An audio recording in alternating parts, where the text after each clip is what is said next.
اعوذ باللہ من الشیطان الرجیم بسم اللہ الرحمن الرحیم رب المشرقین و رب المغربین، وہ رب ہے مشرقوں کا بھی، دونوں مشرقوں کا اور دونوں مغربوں کا۔ یہ تسنیہ کی جو مناسبت سے یہاں پر مشرقین و مغربین کہا، کہیں مشارق والمغارب ہے، رب المشارق والمغارب، کہیں مشرق و مغرب ہے، اور یہ سب ٹھیک ہے۔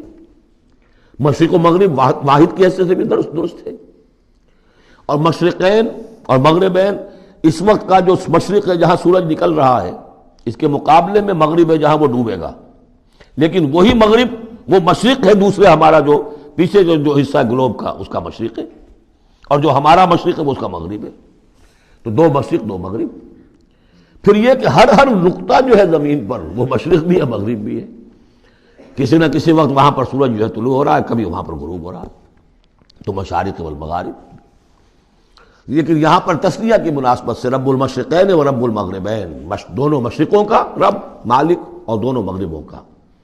فَبِأَيِّ آلَاءِ رَبِّكُمَا تُكَذِّبَانِ مَرَجَ الْبَحْرَيْنِ يَلْتَقِيَانِ، اس نے چلا دیے دو دریا جو آپس میں ملے ہوئے بھی ہیں، بینہما برزخ لا یبغیان، لیکن ان کے مابین ایک ایسا پردہ حائل ہے کہ وہ ایک دوسرے میں گھستے نہیں ہیں، داخل نہیں ہوتے، اپنی حد کے اندر رہتے ہیں۔ یہ ہیں گرم روئیں چلتی ہیں ٹھنڈے پانی کے سمندر میں، یا جیسے کہ کابل پر نظر آتا ہے دو دریا چل رہے ہیں، دریائے سندھ کا پانی علیحدہ نظر آ رہا ہے اور دریائے کابل کا علیحدہ نظر آ رہا ہے، اور یہ اٹک پر نظر آتا ہے، اور کافی دور تک پھر یہ علیحدہ علیحدہ چلتے نظر آتے ہیں۔ فَبِأَيِّ آلَاءِ رَبِّكُمَا تُكَذِّبَانِ يَخْرُجُ مِنْهُمَا اللُّؤْلُؤُ وَالْمَرْجَانُ، اور ان دونوں سے نکلتے ہیں موتی بھی اور مونگے بھی۔ فَبِأَيِّ آلَاءِ رَبِّكُمَا تُكَذِّبَانِ وَلَهُ الْجَوَارِ الْمُنشَآتُ فِي الْبَحْرِ كَالْأَعْلَامِ، اور اس کے لیے ہی ہیں، اللہ ہی کی ملکیت ہے وہ پہاڑ جیسے جہاز، جوار المنشآت جو اونچے کھڑے رہتے ہیں اور سمندر میں ایسے ہوتے ہیں جیسے پہاڑ۔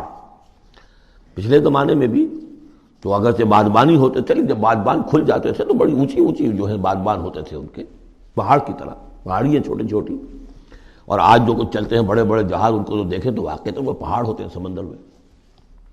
فَبِأَيِّ آلَاءِ رَبِّكُمَا تُكَذِّبَانِ كُلُّ مَنْ عَلَيْهَا فَانٍ۔ اب یہ جو یہاں آئی ہیں اب تک آیات، اللہ کی صنائی، اللہ کی قدرت نوٹ کریں گے جب ہم سورہ واقعہ پڑھیں گے۔ پہلے آیا ذکر قرآن، اس کی عظمت، اور اس کا جو ایک مضمر ہے چیز کہ انسان کو اس قرآن کی عظمت اور فضیلت کو سمجھ کر اگر اللہ نے وہ جو شعر علامہ اقبال کا، اگر یک قطرہ خون داری اگر مشتے پرے داری، بیا بامن تو آ موزم طریق شاہ بازی را، اگر تمہارے جسم میں کوئی قطرہ خون ہے اور کوئی مٹھی بھر پر بھی تمہیں دے رکھے ہیں، اے چڑیا اے بیا، آؤ کہ میں تمہیں شاہ بازی کے طریقے سکھاؤں۔ اسی طریقے سے اگر تمہیں بولنے کی صلاحیت دی ہے اللہ نے، تو اس کا مصرف کیا ہے؟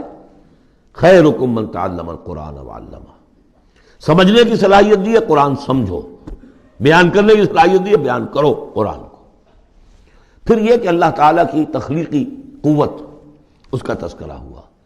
وہاں آپ دیکھیں گے یہ بالکل الٹی یہی ترتیب ہوگی، آخر میں قرآن مجید کی عظمت، اس سے پہلے اللہ کی تخلیقی عظمت، اللہ کے یہی جو اعلیٰ ہے، اس کے بعد اب پہلے جہنم والوں کا تذکرہ یہاں ہو رہا ہے، وہاں بعد میں ہوگا۔ فرمایا کل من علیہا فان، جو بھی ہے اس زمین پر جو بھی مخلوقات ہیں سب فنا ہونے والی ہے۔ وَيَبْقَى وَجْهُ رَبِّكَ ذُو الْجَلَالِ وَالْإِكْرَامِ، باقی تو رہے گا صرف تیرے رب کا منہ، تیرے رب کا چہرہ، جو بہت بزرگی والا ہے اور بہت عظمت والا ہے۔ اب یہ کہ اللہ کا چہرہ ہم کیا اس کو نہیں سمجھ سکتے، آیات متشابہات میں سے ہوگا۔ جو اس کا مفہوم سمجھیں گے وہ یہ ہے اللہ کی ذات باقی سب چیز اللہ تعالیٰ کے سوا سب فانی، پوٹینشلی سب فانی ہے، اپنے طور پر سب کسی کا وجود جو ہے اپنے بل پر قائم نہیں ہے۔ اللہ جب تک قائم رکھے تو در حقیقت وہ خود اپنے بل پر قائم نہیں ہے، وہ تو اللہ تعالیٰ نے ان کو قائم رکھا ہوا ہے۔ کل من علیہا فان، اللہ باقی من کل فان، اللہ ہی باقی ہے، باقی تمام فانی ہے۔ وَيَبْقَى وَجْهُ رَبِّكَ ذُو الْجَلَالِ وَالْإِكْرَامِ فَبِأَيِّ آلَاءِ رَبِّكُمَا تُكَذِّبَانِ يَسْأَلُهُ مَنْ فِي السَّمَاوَاتِ وَالْأَرْضِ، جو بھی ہے آسمان اور زمین میں وہ سب اس کے در کے سوالی ہیں، اسی سے مانگ رہے ہیں۔ وجود بھی ملا ہے اسی سے، حیات کسی کے پاس ہے دی ہوئی ہے اسی کی، کوئی صلاحیت ہے تو دی ہوئی ہے اسی کی، کوئی ذہانت ہے تو دی ہوئی ہے اسی کی، روز کا رزق جو آ رہا ہے اسی کا عطا کرنا، ہر ایک سائل ہے۔ جو سورہ محمد میں ہم نے پڑھا کہ تم سب فقراء ہو واللہ هو الغنی وانتم الفقراء، تم سب کے سب محتاج ہو، تمہارا وجود مستعار، تمہاری حیات مستعار، تمہیں علم جو دیا اس نے دیا جتنا دیا، ولا یحیطون بشیء من علمہ الا بما شاء، تو تمہاری کیفیت یہ ہے۔ یسألہ من فی السماوات والارض، اسی سے مانگتا ہے جو بھی ہے آسمانوں میں اور زمین میں۔ کل یوم ہوا فی شان، وہ ہر دن ایک شغل میں ہے، اس کی ایک مصروفیت ہے، یا میرے نزدیک اشارہ ہے اسی بات کی طرف، یدبر الامر من السماء الى الارض ثم یعرج الیہ فی یوم کان مقدارہ الف سنۃ مما تعدون۔ تدبیر امر ہے، ایک دن کی تدبیر وہ کرتا ہے، کیا کچھ اگرچہ وہ ایک دن اس کا 1000 سال کا ہے، اس میں کیا کیا ہونا ہے، کس طرح سے ہونا ہے، پھر وہ احکام کی تنفیذ ہوتی ہے، پھر اس کی رپورٹ ہے، اس کو واپس جاتی ہے۔ تو کل یوم ہوا فی شان، وہ کوئی ایک یوں سمجھیے کہ کوئی اسٹیٹک کوئی حقیقت نہیں ہے، خود اس کی مصروفیات، کل یوم ہوا فی شان، نئی شان کے ساتھ اس کا ظہور ہوتا ہے۔ کل یوم ہوا فی شان فبأی آلاء ربکما تکذبان سنفرغ لکم ایھا الثقلان۔ اب یہاں پر کھل کر بات کی کہ یہ تکذبان کیوں کہا جا رہا ہے، ہم جلد ہی فارغ ہو جائیں گے تمہارے لیے، اے دو بھاری قافلوں، اے انسانوں کا قافلہ اور اے جنات کے قافلے۔